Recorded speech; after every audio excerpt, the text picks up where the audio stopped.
Lorsqu'il toucha pour la première fois la mer, le Titanic était le plus gros objet mouvant jamais sorti des mains de l'homme.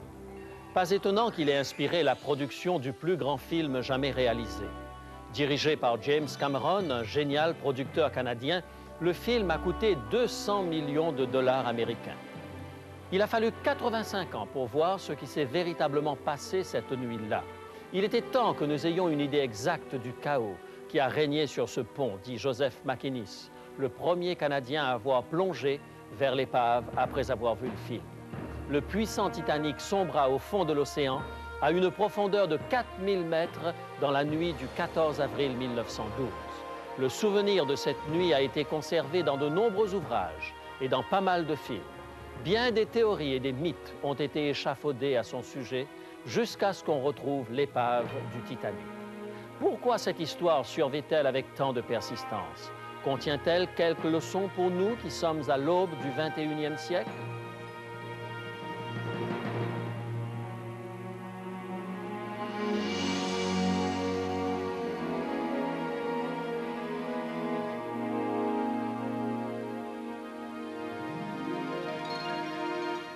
Il est écrit, je suis José Élysée et je vous propose la solution à vos besoins les plus profonds, le Christ vivant. Notre sujet d'aujourd'hui, le Titanic. Il ne s'agit pas du meilleur film de l'année, mais du meilleur film de la décennie. Combien de fois pouvez-vous répéter cet exploit? Ce sont les paroles de Bill Mechanic, le directeur de la Fox Entertainment, cité par la revue Times du 8 décembre 1997. Le Canadien James Cameron est un as de la production cinématographique qui non seulement dirige, mais aussi écrit, produit et édite ses films. Il lui arrive parfois même d'être derrière la caméra, vérifiant une cascade ou corrigeant un détail du décor d'un coup de pinceau. Il dit « C'est mon 4e film consécutif à être désigné comme le film le plus coûteux de l'histoire. » La construction du véritable Titanic a coûté 7 millions de dollars en 1911, un demi-milliard de dollars actuels. Pour produire ce film, M. Cameron construisit une réplique du Titanic de 230 mètres de long, y compris ses ponts étincelants et sa salle des machines. La construction respecta les plans originaux. Nous avons dû bâtir un gratte-ciel de 75 étages et le déplacer, raconte-t-il à Brian Johnson de la revue Maclean. Il était installé dans une piscine extérieure de près de 3 hectares, pouvant contenir plus de 70 millions de litres. Pourquoi l'histoire du Titanic a-t-elle exercé un attrait aussi fort pendant les 75 dernières années? Citons Joe Chidley du numéro de Maclean du 8 décembre 1997. Pourquoi cet engouement? Il y a eu des tragédies humaines pires que celle-ci et ayant provoqué bien plus de morts. Et pourtant, peu d'entre elles ont traversé des décennies ou ont inspiré autant d'interprétations. C'est le combat classique de l'homme contre la nature, un rappel de la toute-puissance de la nature. C'est une épopée à l'échelle des tragédies grecques, parfaites dans leur démesure, l'orgueil fatal d'une époque dont la foi dans la technologie et le progrès frisaient la ferveur religieuse. Et c'est probablement l'épopée qui clôture une fin de siècle, une ère faite d'excès et de luxe dont cet opulent paquebot et ses riches passagers, tels que Jacob Astor, Benjamin Guggenheim et Isidore Strauss, passés à l'histoire, étaient les dignes représentants. Le naufrage du Titanic fut un événement totalement inattendu. Comment cela aurait-il pu se produire? Les passagers bénéficiaient du luxe d'un véritable palace flottant, avec son anneau pour le patinage à roulettes, sa piscine, son cinéma et sa galerie marchande. Le bateau transportait 35 000 tonnes de viande fraîche, 40 tonnes de pommes de terre, 7 500 litres de lait frais, 800 kilos de crème glacée et 8 000 cigares. Pour pouvoir manger toute cette nourriture, les passagers disposaient de 57 600 pièces de vaisselle de table, 29 000 pièces de verrerie et 44 000 pièces de coutellerie. La nuit du désastre, l'océan était totalement calme. Les étoiles scintillaient dans le ciel, les passagers se sentaient en parfaite sécurité alors qu'ils traversaient un champ de mines parsemé d'icebergs dangereux. Pourquoi se serait-il fait du souci? Le Titanic était insubmersible. Quelqu'un n'avait-il pas fait ce commentaire? Dieu lui-même ne pourrait couler le Titanic. Thomas Andrews, l'homme chargé de la supervision de la construction du bateau, avait dit que ce navire était pratiquement insubmersible. La presse oublia le mot « pratiquement » et dans l'esprit des lecteurs, le bateau devint insubmersible. De nombreux journaux maritimes de l'époque confirmaient l'information. La coque avait été divisée en 16 compartiments étanches, scellés par d'énormes portes étanches. Le bateau était supposé pouvoir continuer de flotter, même si 2 de ses compartiments étaient inondés. Une équipe canadienne découvrit en 1995 que le Titanic avait été construit avec des métaux qui ne présentaient pas toutes les garanties de sécurité. Il fut aussi découvert que les rivets du Titanic étaient défectueux, que le gouvernail était trop petit et que le bateau naviguait trop rapidement dans des eaux glacées. La plupart des passagers et une bonne partie de l'équipage croyaient que le bateau ne pouvait pas couler. C'est pourquoi beaucoup de canots de secours descendus du Titanic s'éloignèrent du navire à moitié vide, bien des gens ne voulant embarquer dans un canot de sauvetage inconfortable pour remonter ensuite dans le navire quand l'alerte serait passée. Le dimanche 14 avril à 9h30, le Titanic entra en contact avec Cape Race à Terre-Neuve et la salle de radio s'anima lorsque Jack Phillips et Harold Bride commencèrent à envoyer les messages de routine des passagers à leurs amis, leurs parents et leurs contacts d'affaires. Les opérateurs radio avaient reçu 7 messages signalant la présence d'icebergs envoyés par d'autres bateaux voguant dans le secteur. Ces messages furent transmis au capitaine Smith et aux officiers, qui les considérèrent non comme des menaces réelles, mais comme des informations normales à cette époque de l'année. À 9h40, le Mesaba envoya un message urgent indiquant la présence d'une importante plaque de glace sur l'itinéraire du Titanic. Ce message fut laissé de côté en attendant le moment favorable pour le remettre au capitaine. Malheureusement, ce message ne parvint jamais au capitaine. Tout en haut, dans le hunier, Frédéric Fleet scrutait les ténèbres de cette nuit calme et sans lune. Il était environ 11h30 quand il remarqua un objet noir droit devant. Il savait qu'il s'agissait de glace. Sur la passerelle, le premier officier Murdoch ordonna « Arrière, toutes !» et « Tribord, toutes !» Lentement, le bateau commença à virer et il semblait pouvoir éviter la glace. Quand ils entendirent un crissement étrange, Murdoch sut qu'ils avaient heurté un iceberg, le pire cauchemar d'un marin. Il ordonna immédiatement la fermeture des portes étanches. Peu après la collision, Thomas Andrews rencontra le capitaine Smith. C'est pendant cette réunion qu'Andrews affirma que le navire était condamné. La coque avait été ouverte sur plus de 60 mètres et les 6 premiers compartiments étaient inondés. La majorité des passagers ne se rendirent pas compte de la collision. Certains perçurent une légère vibration et entendirent le bruit d'un frottement. Quand le bateau ralentit, puis s'arrêta en plein milieu de l'Atlantique, les passagers se demandèrent pourquoi. Certains coururent sur le pont supérieur pour obtenir des informations. Un passager vit un énorme iceberg passer tout près du navire. Et un autre, installé dans le fumoir, sentit l'impact et courut sur le pont pour voir ce qui se passait. Il vit une énorme montagne de glace s'élevant de 15 mètres au-dessus du pont supérieur. Sachant que le navire était perdu, le capitaine Smith ordonna l'évacuation du Titanic. Le plus gros problème était que le Titanic ne possédait que la moitié des canots de sauvetage nécessaires à l'évacuation des 2200 personnes à bord. Les règlements britanniques, complètement désuets, n'exigeaient que 16 canots de sauvetage pour tout navire de plus de 10 000 tonnes. Pendant ce temps, dans la salle des radios, les opérateurs lançaient des appels de détresse indiquant la position du Titanic. Bien des passagers pensaient qu'il s'agissait d'un simple exercice.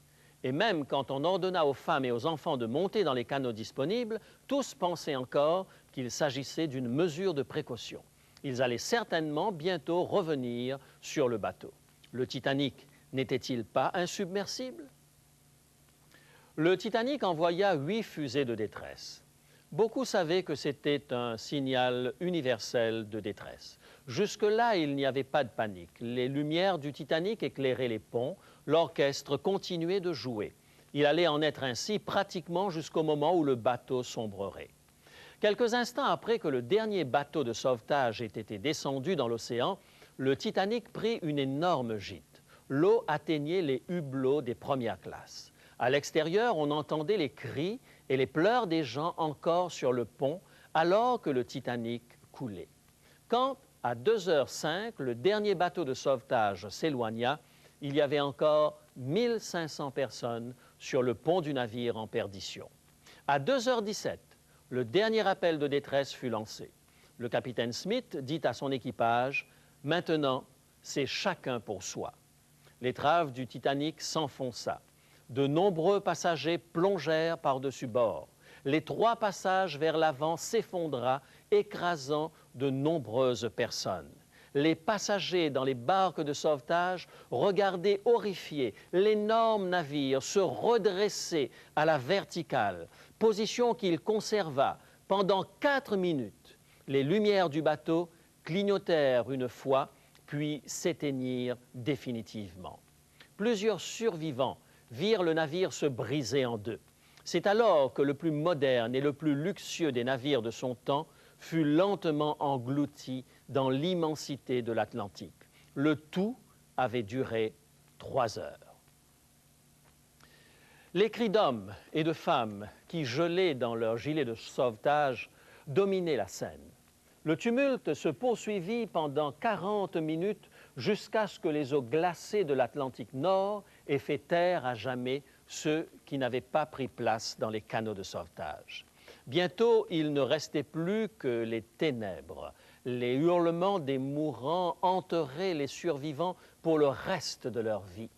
Quand le jour se leva, des icebergs colossaux les entouraient et la mer était parsemée de corps flottants à perte de vue.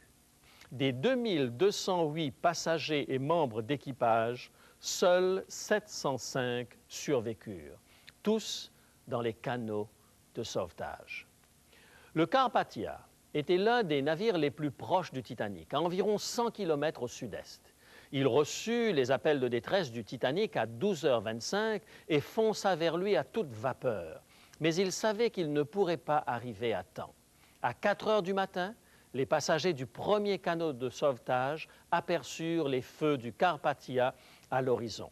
À 8h50, le navire quitta le secteur en direction de New York, emportant 705 survivants. Plus tard, 328 corps furent retrouvés flottant dans le secteur.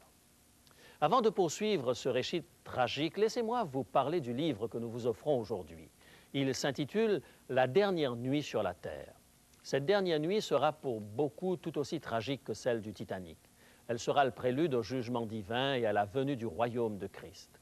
Vous découvrirez dans ce livre le merveilleux plan de Dieu pour nous permettre de franchir en vainqueur les temps de la fin.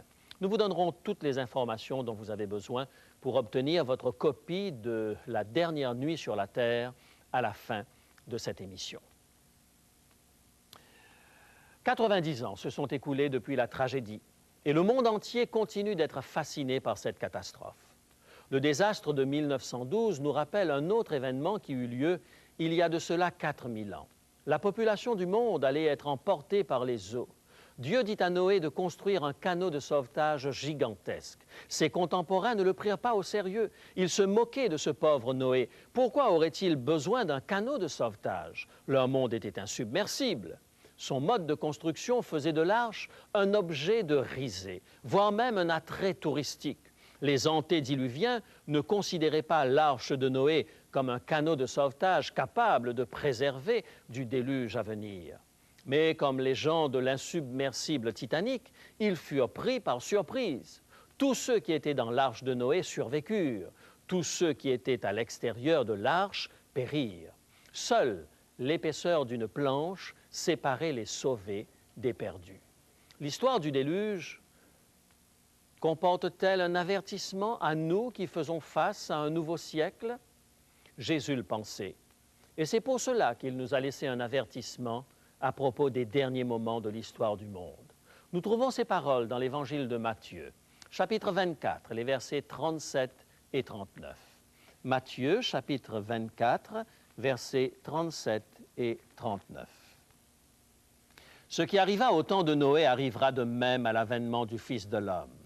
Car dans les jours qui précédèrent le déluge, les hommes mangeaient et buvaient, se mariaient et mariaient leurs enfants, jusqu'au jour où Noé entra dans l'arche. Ils ne se doutèrent de rien, jusqu'à ce que le déluge vînt et les emporte à tous.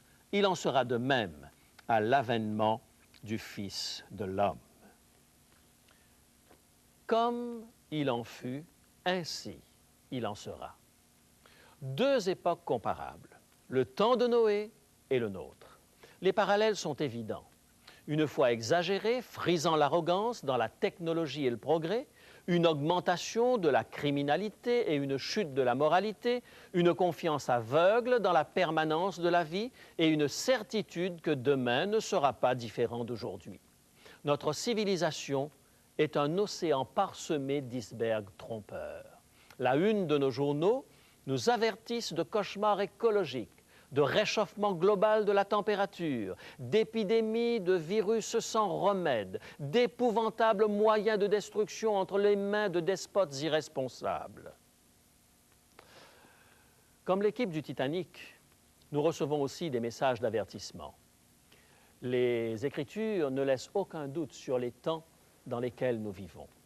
Merci à Dieu de ce qu'il a pourvu à une porte de sortie. Il y a amplement de place pour chacun dans le canot de sauvetage. Vous avez probablement entendu depuis votre enfance ces paroles de l'Évangile de Jean, au chapitre 3 et le verset 16. Évangile de Jean, chapitre 3 et le verset 16.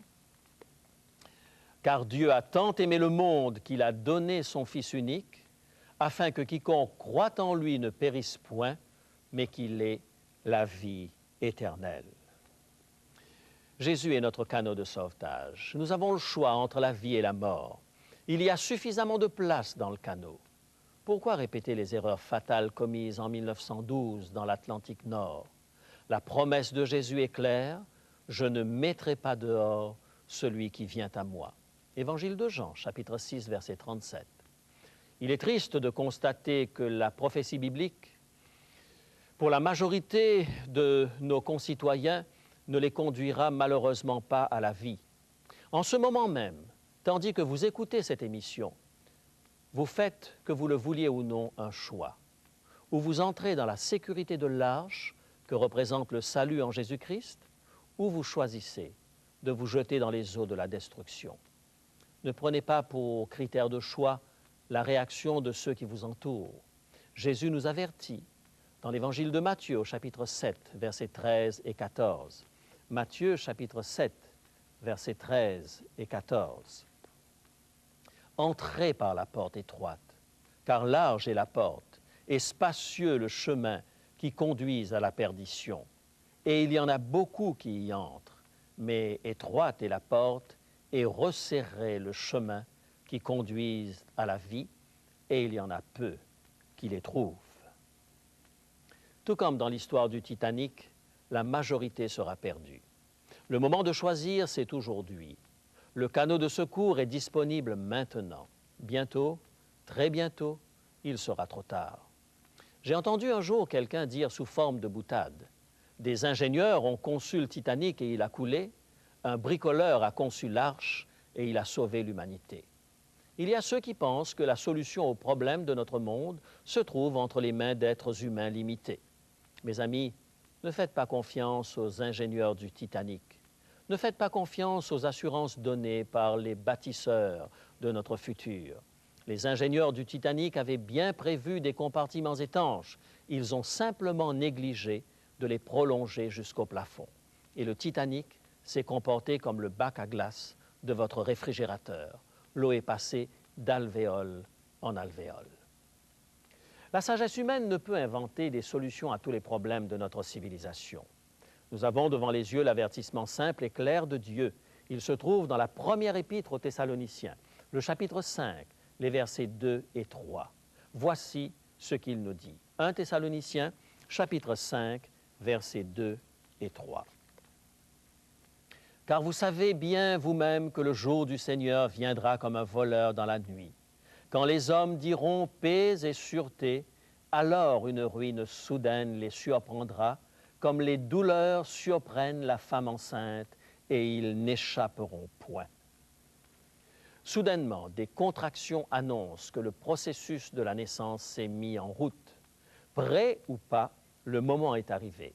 Il y a quelque chose d'encourageant dans l'illustration que la Bible utilise en comparant le retour de Jésus à la naissance d'un enfant. Les douleurs de l'enfantement sont extrêmement douloureuses, mais elles sont le signe que quelque chose de merveilleux est sur le point de se produire, la naissance d'un précieux enfant. Un jour nouveau se lève apportant le bonheur parfait à tous ceux qui ont choisi de prendre place dans le canot de sauvetage.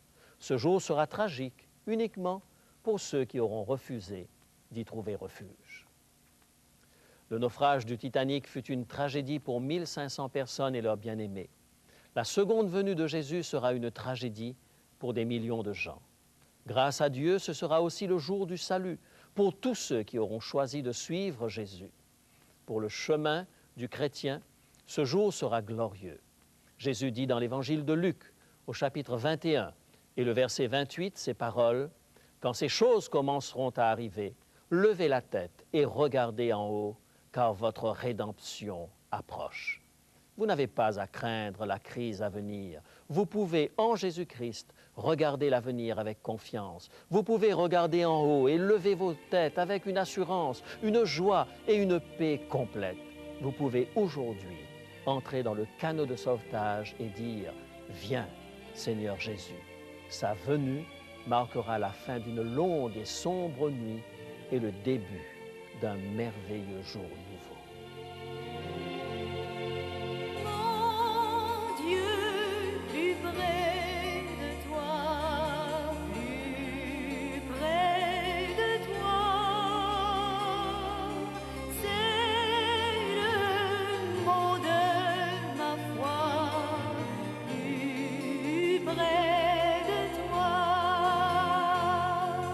Dans le jour où les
Bonjour.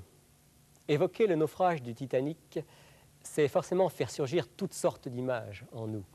Des images tirées des grands films à sensation, des images mentales, fruits de notre imagination. Car l'histoire du Titanic, c'est être placé en face de la perspective de la mort, en face de ce grand moment, de ce grand rendez-vous final. Voilà pourquoi, en ces moments tragiques et extraordinaires, il nous faut être prêts. La dernière nuit sur la terre est un petit ouvrage qui a pour but de nous aider à être prêts, quel que soit le moment, à rencontrer le Seigneur. La dernière nuit sur la terre vous est offert aujourd'hui pour seulement 3 $, et ce petit ouvrage vous permettra sans aucun doute de trouver en vous et dans la parole de Dieu la force de rencontrer notre Créateur qui nous veut avec lui. Alors n'hésitez pas, téléphonez-nous, écrivez-nous, nous nous ferons un plaisir de vous l'envoyer. Bonne semaine. Pour demander l'offre du jour, composez maintenant le 514-729-3515 pour la région de Montréal ou utilisez notre ligne sans frais 1-866-729-3515 si vous êtes de l'extérieur de Montréal. Il est possible que toutes nos lignes soient occupées au moment de votre appel. Composez à nouveau. Nos téléphonistes sont à votre écoute jusqu'à 10 heures ce matin. Mentionnez clairement le titre de l'offre demandée et parlez lentement afin que nous puissions bien noter vos noms et adresses. Je vous rappelle que vous pouvez vous procurer pour une somme modique les cassettes audio et vidéo de nos émissions ainsi que le texte du jour. Si vous préférez, vous pouvez nous écrire à l'adresse qui apparaît sur votre écran. Il est écrit Case postale 99, succursale Rosemont, Montréal, Québec, H1X 3B6. Nous attendons vos appels. Composez maintenant le 1-866-729-3515.